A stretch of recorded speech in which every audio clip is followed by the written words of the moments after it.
Good morning. Good morning. If this is the day that we have been given, let us rejoice and be glad in it. If you are here seeking spiritual renewal, rejoice. If you are here hoping to be renewed and recharged for the week ahead, rejoice. If you are here visiting us in person or online, we rejoice and we welcome you. Whoever you are, wherever you're from, your gifts and your wounds are welcome here. I'm Reverend Kathleen Rolenz. I'm serving as Unity's interim senior minister, and I'm sharing today's service with our worship associate, Peggy Lynn. Our task this morning is to invite you into an experience of the holy so that you may find and keep your balance and enable you to lead a life of integrity, service, and joy. I'd like to draw your attention to this week at Unity, which is the insert in your order of service, which seeks to keep you informed of upcoming events and serves as an invitation towards deeper involvement in the life of the congregation and beyond. So I want to highlight a couple. This morning, after this service, 9 a.m., Finding Yourself at Unity will be held up in the Gannett Room, 1015, and that is an opportunity to find out more about our community outreach ministry teams. I'll be leading that along with board member Debbie Cushman. So please join us. This Saturday, coming Saturday, March 2nd, is the all-church fundraiser, Funding Our Future. It's held at 6 p.m. You can purchase your discounted admission and activity tickets this week. Take a look at the booklet that's online. It's really fun, and it's for a good cause. So hope to see all of you on Saturday night.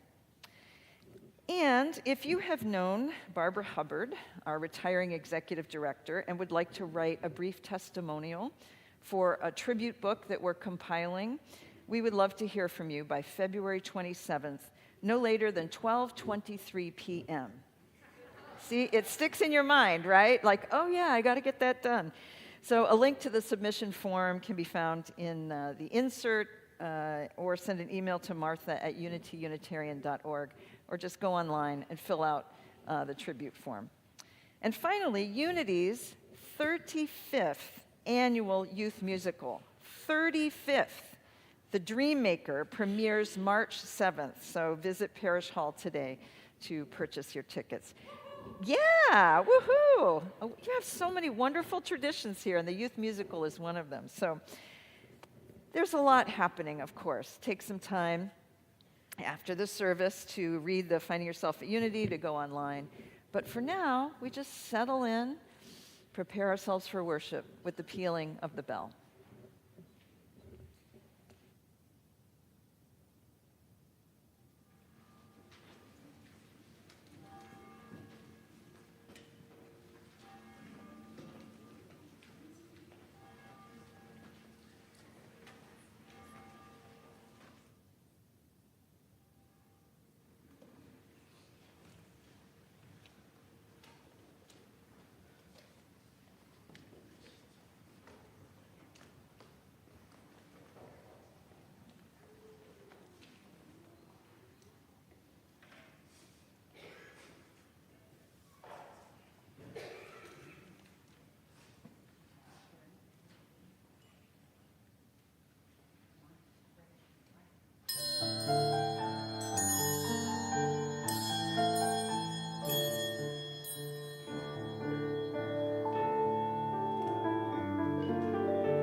Rise up, O flame, by thy light glowing, show to us beauty, vision, and joy.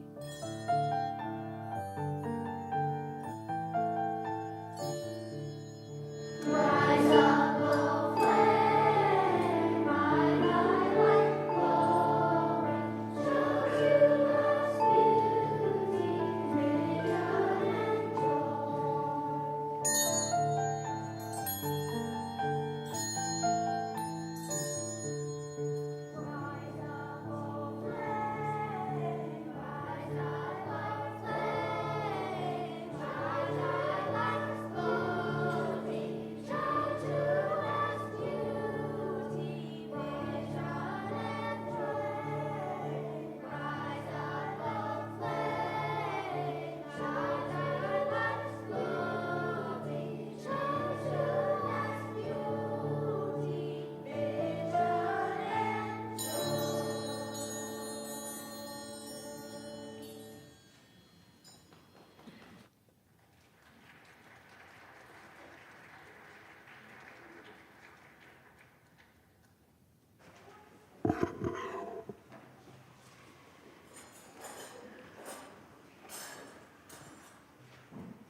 We gather together this day, suspended between all that was and all that might be.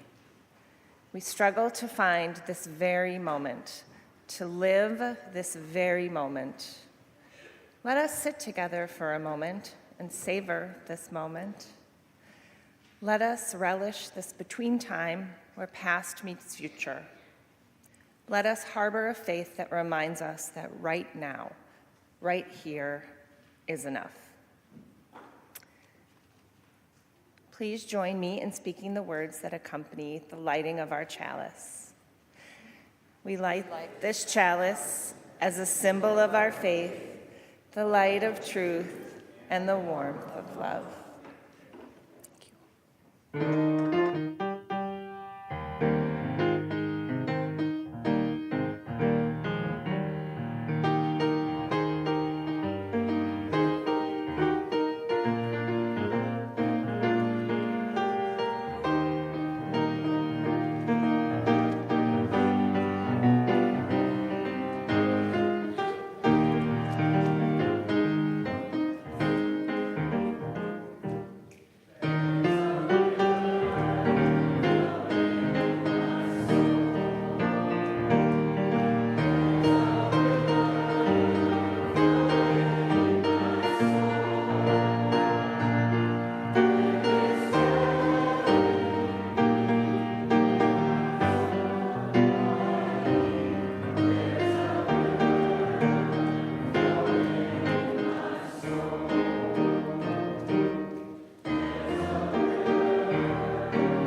A rock, a river, a tree, host to a species long departed.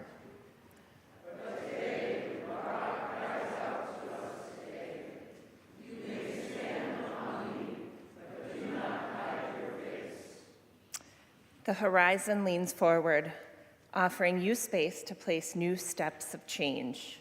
Here on the pulse of this fine day, you may have the courage to look up and out and upon me, the rock, the river, the tree, your country.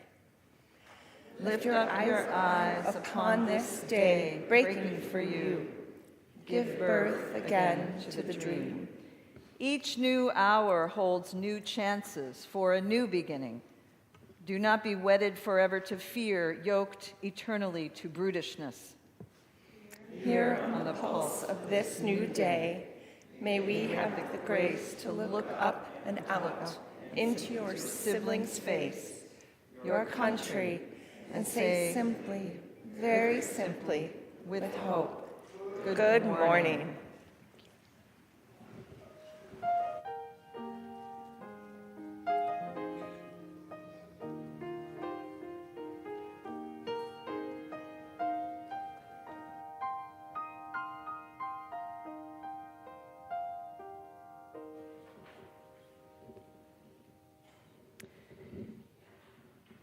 Each Sunday, we set aside time to hold in care those concerns and prayers that live within, among, and beyond us.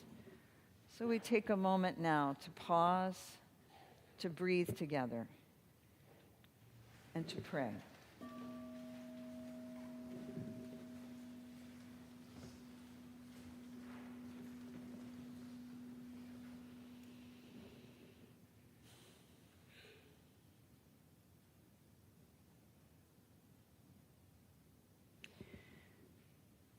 We know that joy and woe are indeed woven fine, and that our human condition includes the truth that on any given Sunday, there may be one among us who is facing a serious diagnosis,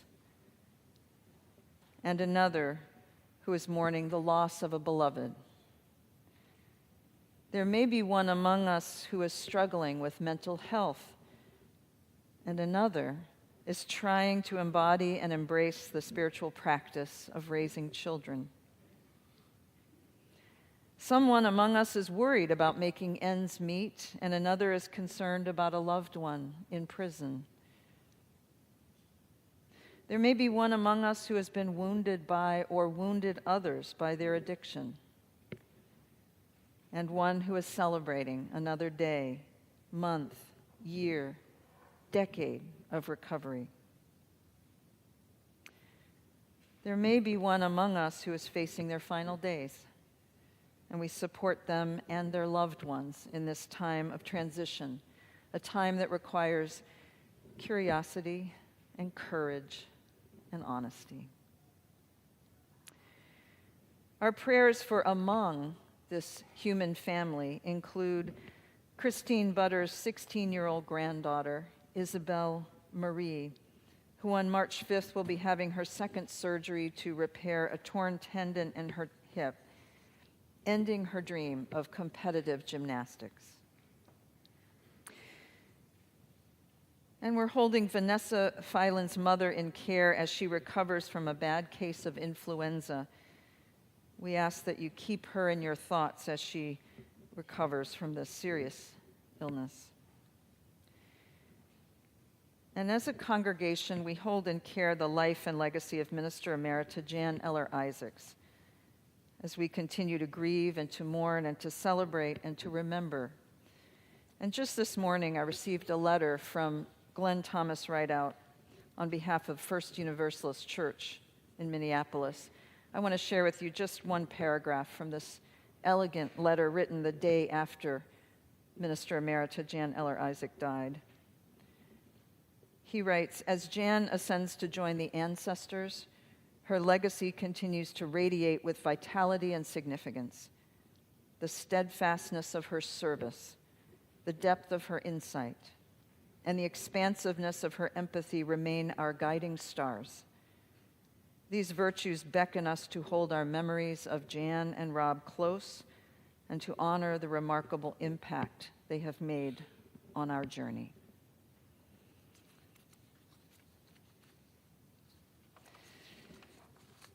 There are those among us who are on our hearts and minds that we may wish to bring into this circle of caring, and I invite you to speak aloud those names now.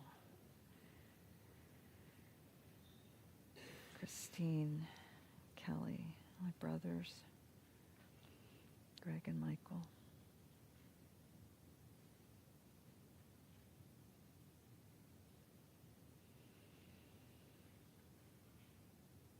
We hold in prayer those prayers within us, among us, and now beyond us, as we recall and mourn the death of 3 first responders, Matthew Rouge, Paul Elmstrand, and Adam Finseth, who were killed in the line of duty responding to a domestic violence incident.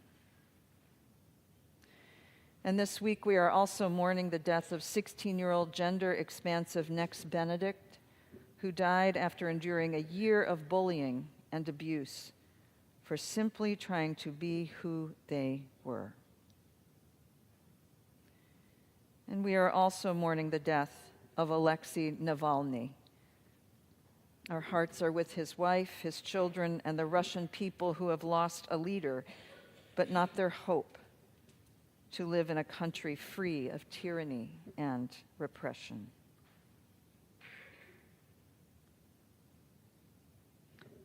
Breathe with me now. Pray with me now.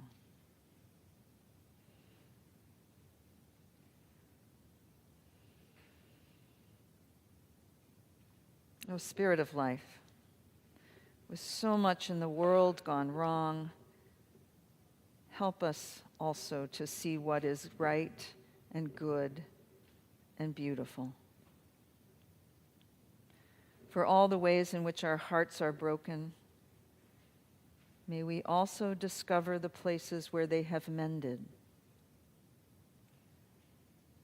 For all the times we despair, remind us of the moments of boundless joy. For all the ways in which this community supports, upholds, and heals us, may we remain together now for a time of silence.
Hey there, Nelson. How are you doing? I'm good. How you doing?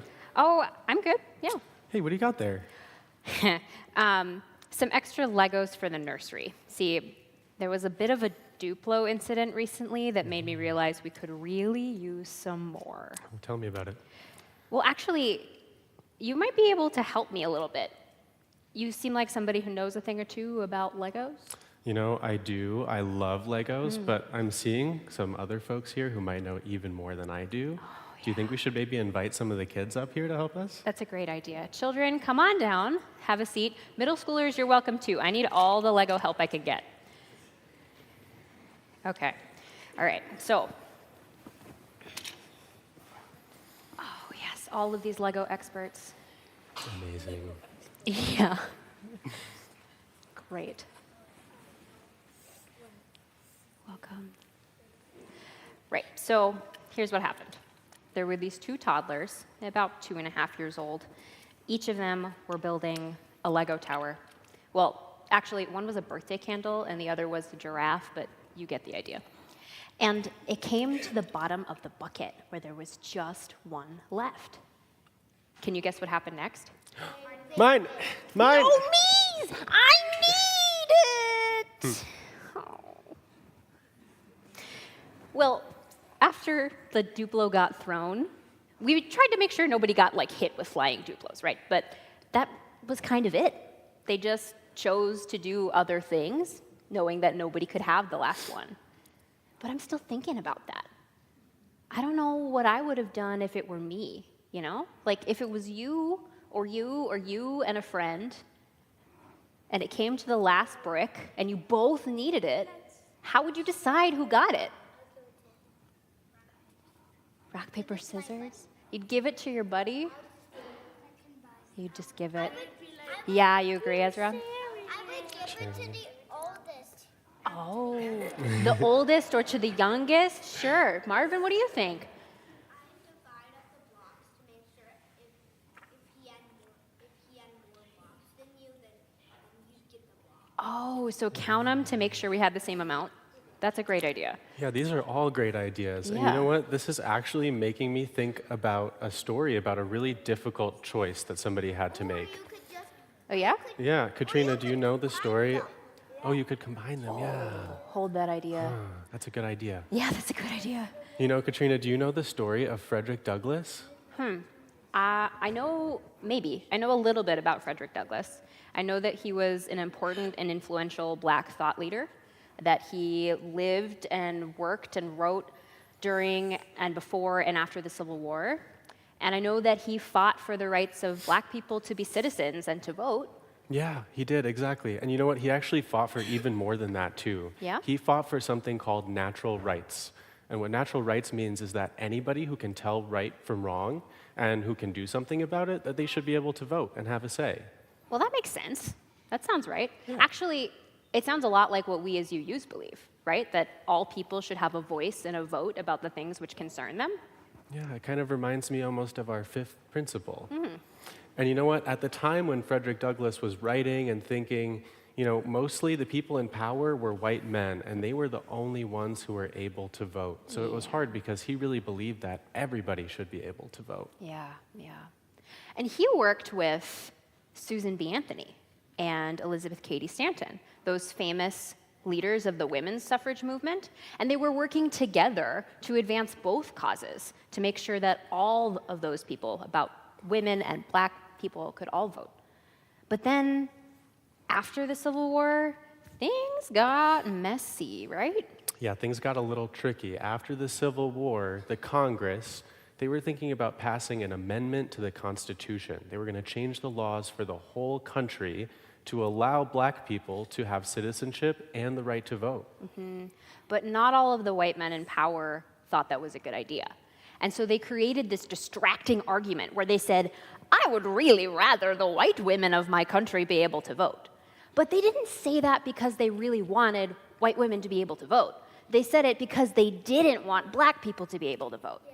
It was a racist distraction, and it showed this, or like it created this sort of argument that hadn't been there before, where you couldn't have both at once. You could either maybe have black people be able to vote, or maybe have women be able to vote, but not both. Yeah, so Frederick Douglass thought, well, if I have to choose between one or the other, what am I going to do? Well, women's voting, that feels like a matter of fairness. Yeah. But the vote and citizenship for black people, that feels like a matter of life and death. Yeah. And he actually said at the time that I'm devoting myself to a cause not more sacred, but certainly more urgent, because it's a matter of life and death for the long enslaved people of this country. But you might be able to imagine that Susan B. Anthony and Elizabeth Cady Stanton didn't like that so much. They were like, well, what about us?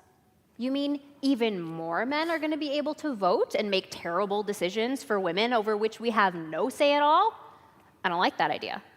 And how do we know that you, Frederick Douglass, are not going to just forget about us once you have what you want? They were angry and afraid. And they said some really terrible, awful, racist things at the time. Yeah. Even though they really believed that everyone should be able to vote, they even went as far as telling those politicians not to vote to let black people vote. Mm-hmm. They thought it had to be all of us or none of us, or at least if one of us has to go first, it should be me. And so Frederick Douglass, he really did believe in natural rights, and he really did believe that everybody should be able to vote. So even though he had to choose, and he chose to support the vote for black people first, he actually, after they passed the 15th Amendment and got the right to vote and citizenship for black people, he went back and he helped Susan B. Anthony and Elizabeth Cady Stanton to get the women's vote passed. Even after all of those terrible things that they said. Wow. That sounds hard. I don't know if I could have done that. But I'm really grateful that he did. Yeah, me too. And you know what, Katrina? This is giving me an idea about what we might be able to do with this last remaining Lego, which I might have lost somewhere. Thank you. Oh yeah, got buried Okay, what's your back idea, there. Nelson? You know, what if I use this last Lego here to finish off my beautiful giraffe? Done. Okay. And now that it's done, I can pass it along to you, and you can use whatever pieces you need to finish your candle. Oh, okay. All right. Yeah. Beautiful. I have a new idea. It looks exactly like it. And your idea gave me an idea.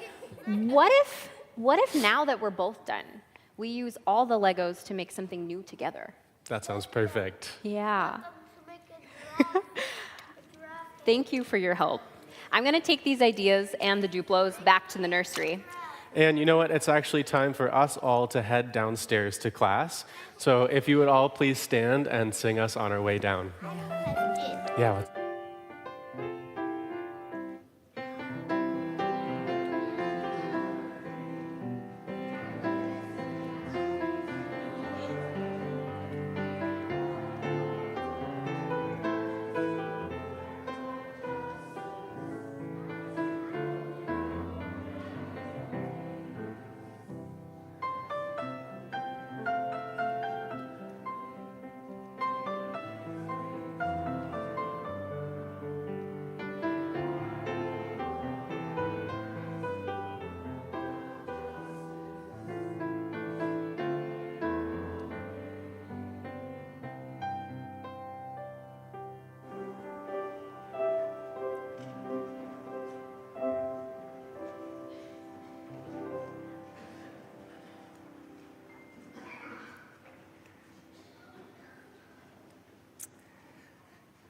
The reading this morning is Rock Me Mercy by Yusuf Kominyaka. The river stones are listening because we have something to say. The trees lean closer today. The singing in the electrical woods has gone dumb. It looks like rain because it is too warm to snow. Guardian angels, wherever you're hiding, we know you can't be everywhere at once. Have you corralled all the pretty wild horses? The memory of ants asleep in daylilies roses, holly, and larkspur. The magpies gaze at us, still waiting. River stones are listening, but all we can say now is, mercy, please, rock me.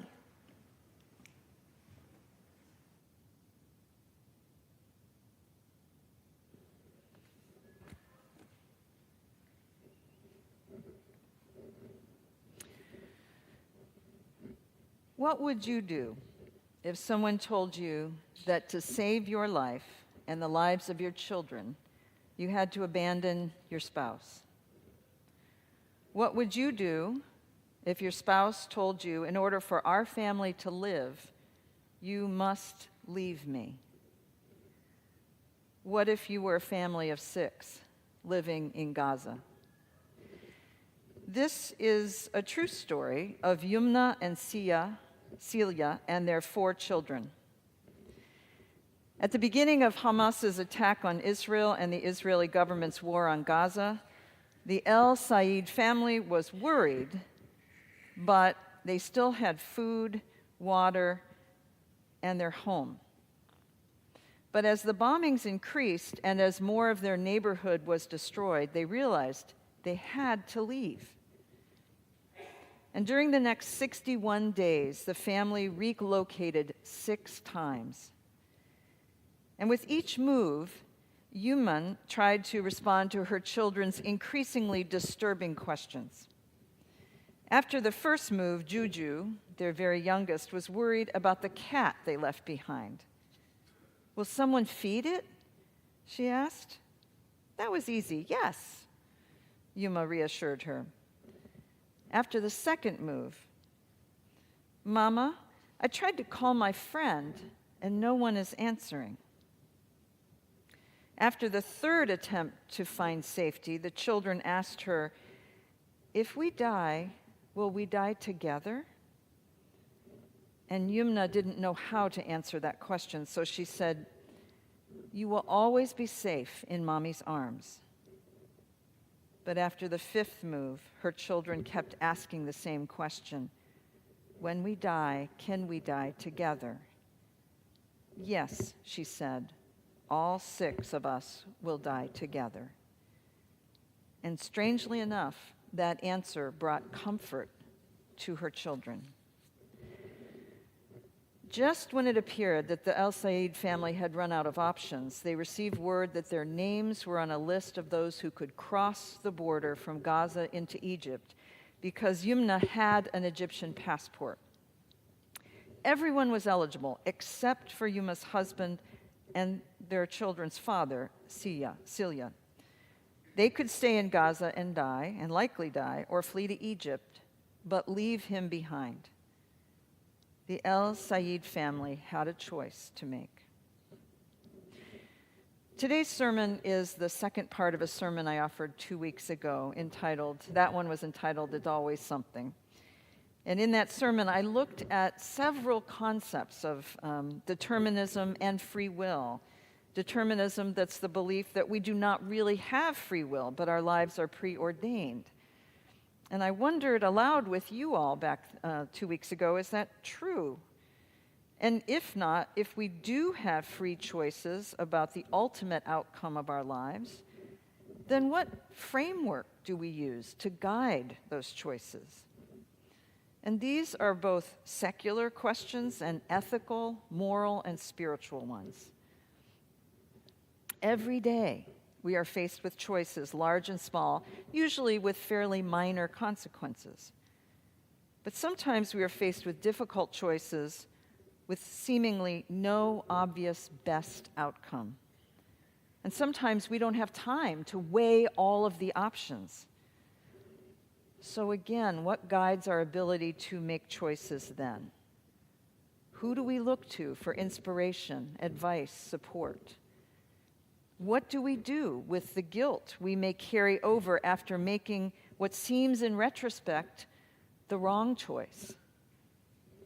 These are the spiritual challenges we face as we reflect more deeply on the theme for this month of choosing.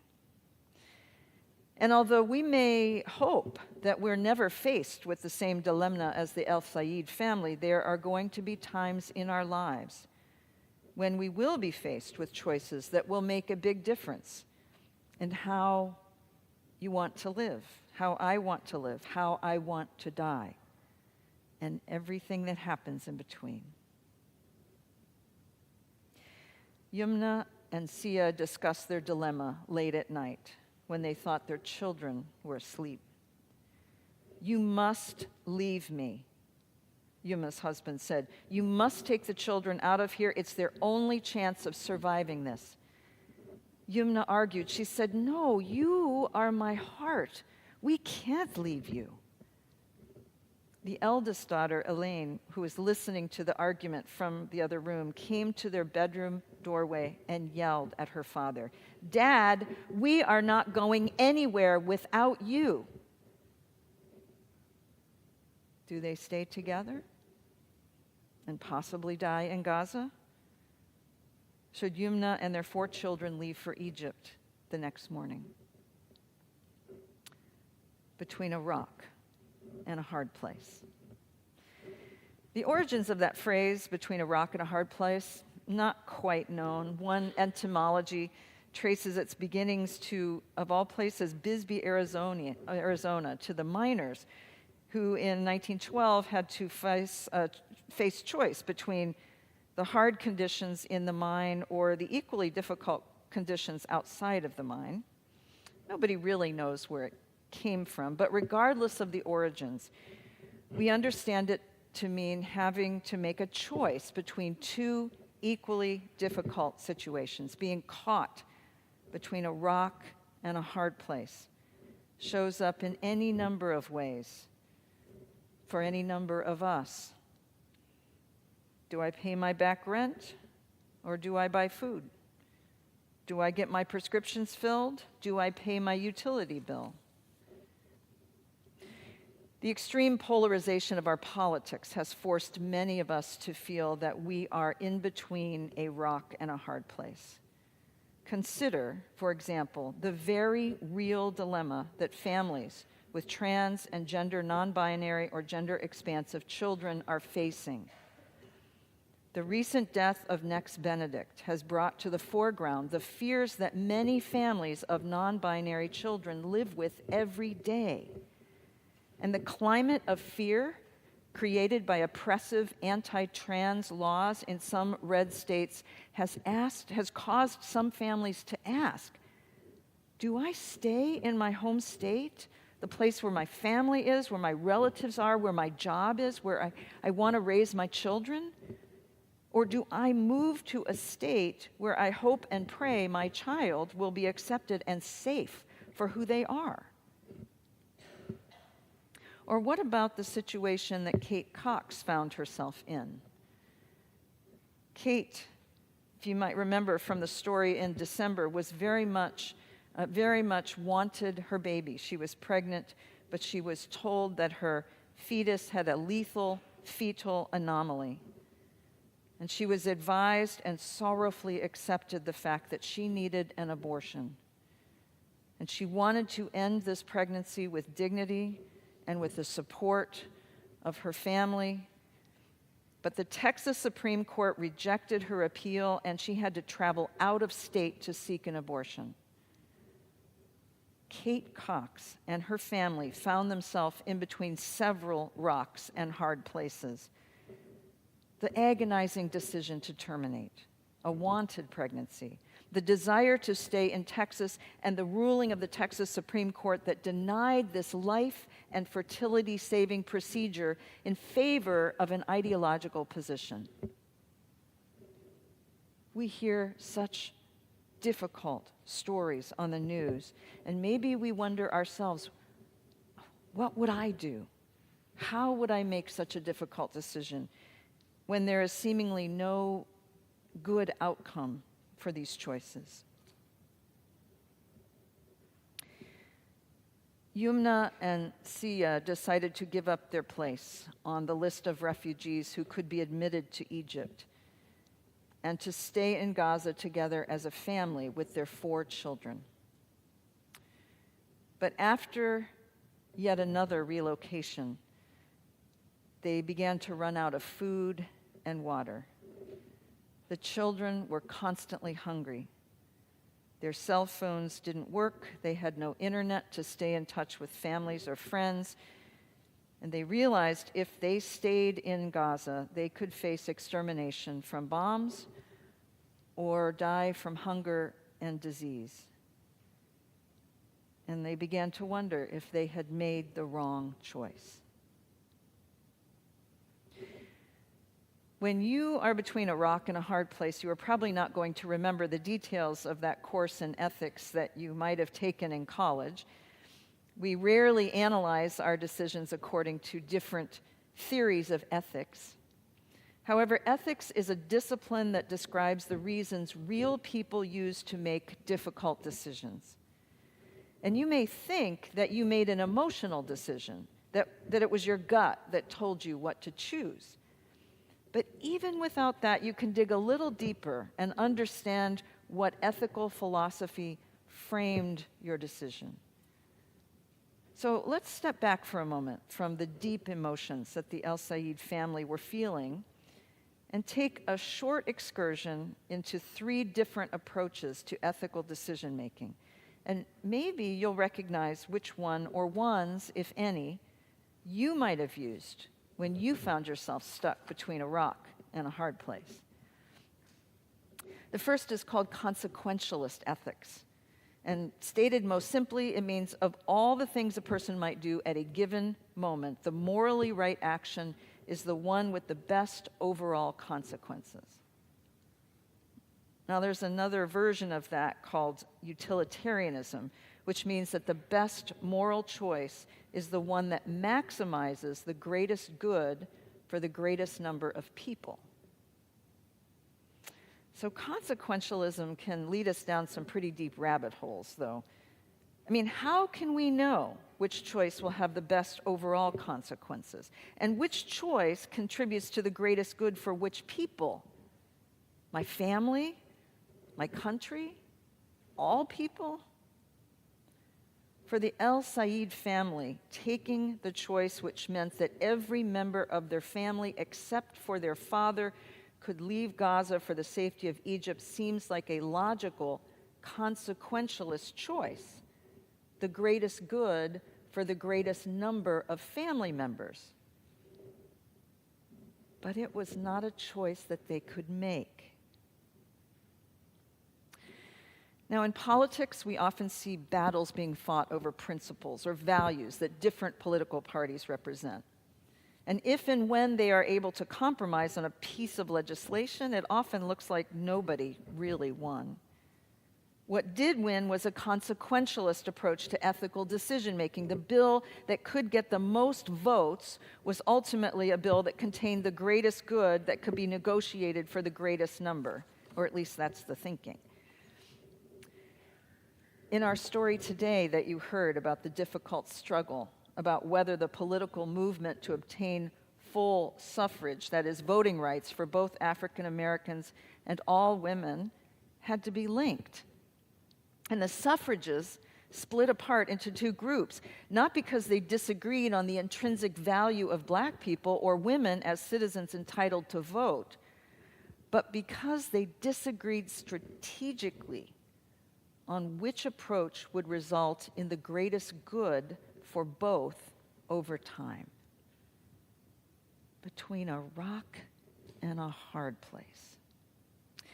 Now, we see more of this kind of division in our political life and very little compromise because of the power of values-based ethics.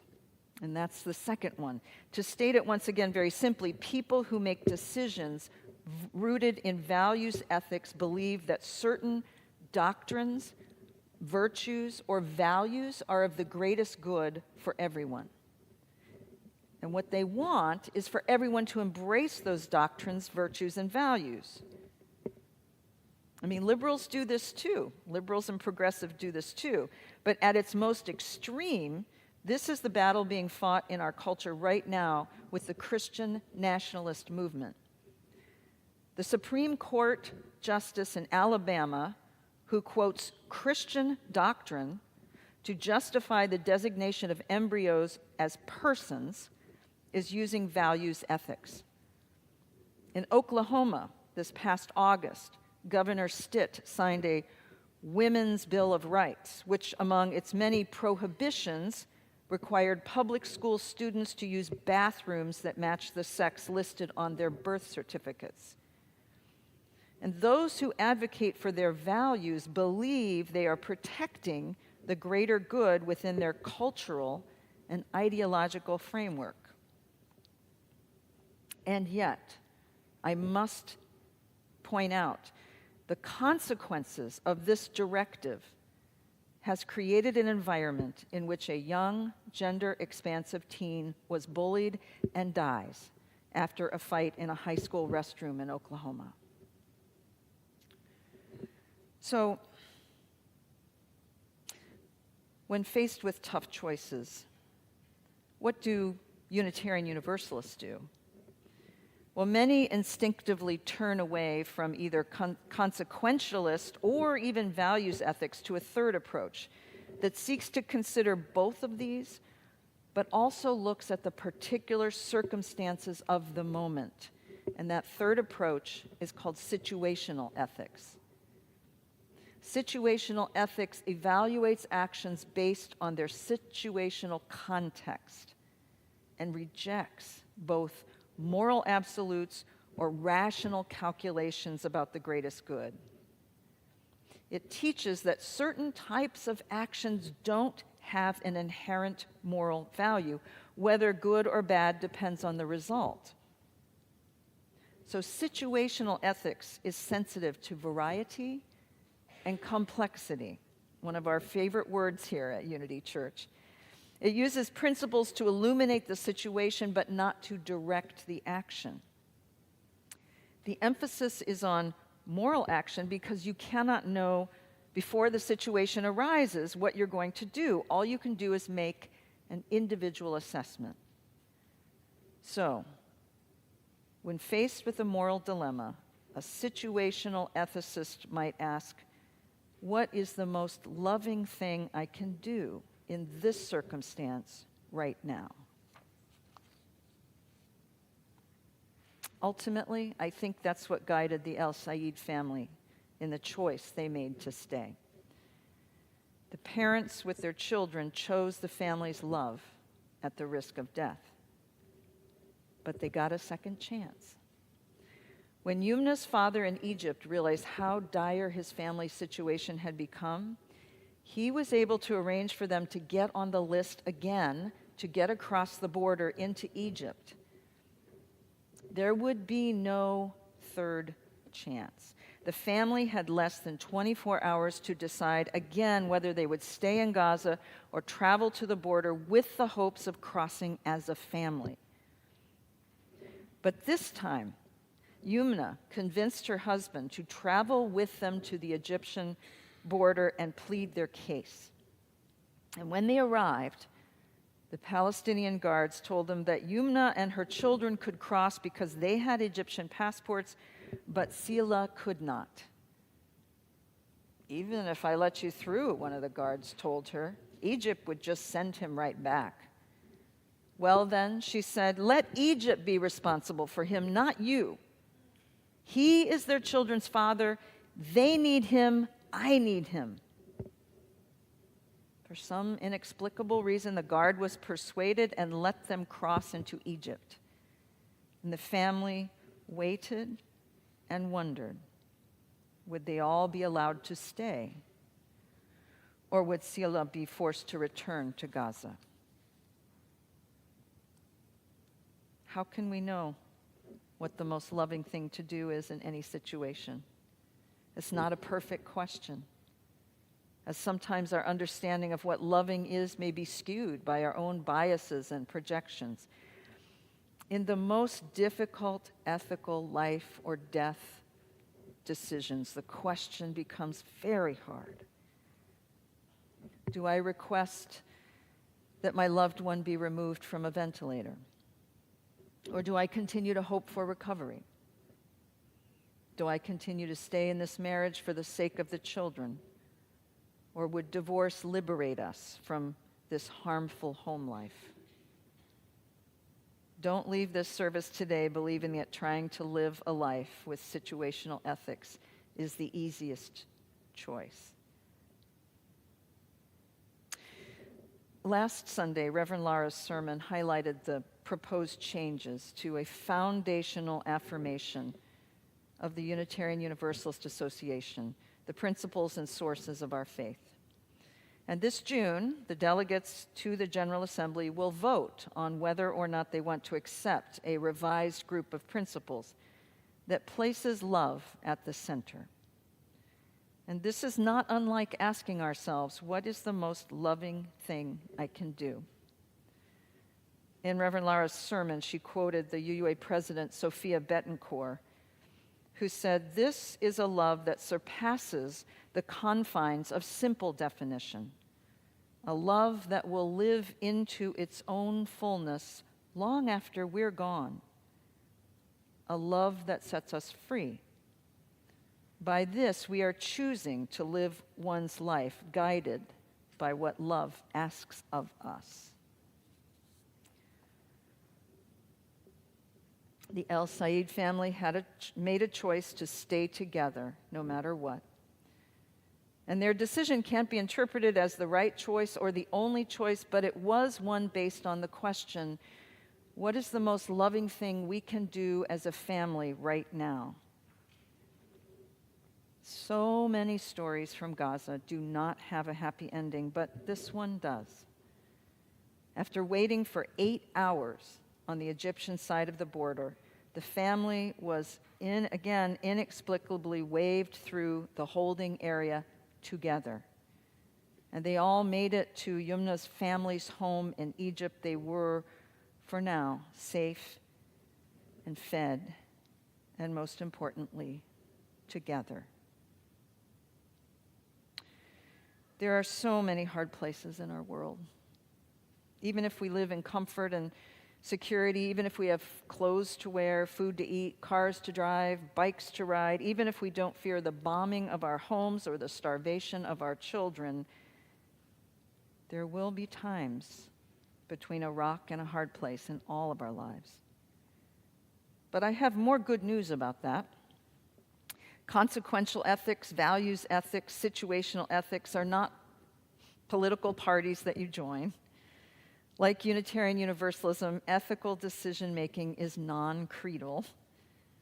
And sometimes your decisions will be rooted firmly in one or other of these approaches, and other times you will draw on all of them before the best choice before you becomes apparent. Heart and mind join together when we center ourselves in love. Rocks can be thrown, or they can build walls or bridges. They can create cairns and temples. They can be skipped across water, and when water flows over them, they make music for us to hear. The river stones are listening because we have something to say, and when we feel ourselves in between a rock and a hard place, we may also say, "Mercy, oh mercy, please rock me, hold me, split this rock, and let me find the softer place in between." May it be so.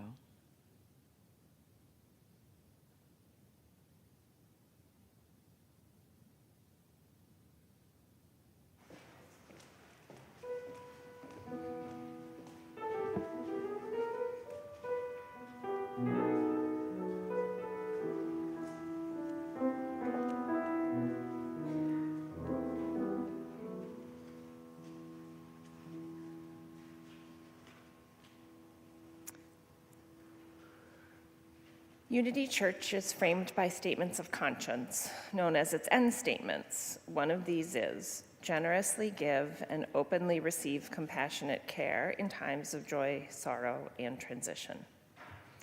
The larger portion of today's offering will be given to Unity's Racial and Restorative Justice Community Outreach Ministry team. This team provides lifelong opportunities for spiritual growth, learning and engagement in racial and restorative healing within the Unity Church community.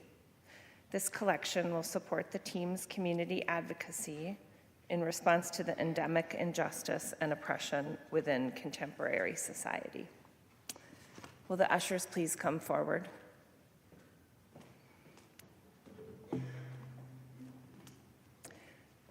May the work of our hands and the generosity of our hearts be given in gratitude this day. Let the offering now be taken.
So I want to say a word about this hymn, which is not in any of our hymnals. It's from one of my favorite hymnals called the African American Heritage Hymnal. It's an old hymn from the 19th century, and it's referencing several of scriptural traditions about finding a rock in a shelter of a time of storm. So we're going to sing it, and I'm going to shout out. I'll shout out the other verses, but it's my God is a rock in a weary land, a shelter in a time of storm. And then my hope is a rock, my faith is a rock, and joy. So rock, hope, faith, joy. Don't worry, we'll shout it out and we'll sing it. So Ahmed's going to give us the tune, and I invite you to rise as willing and able.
Where are your rocks?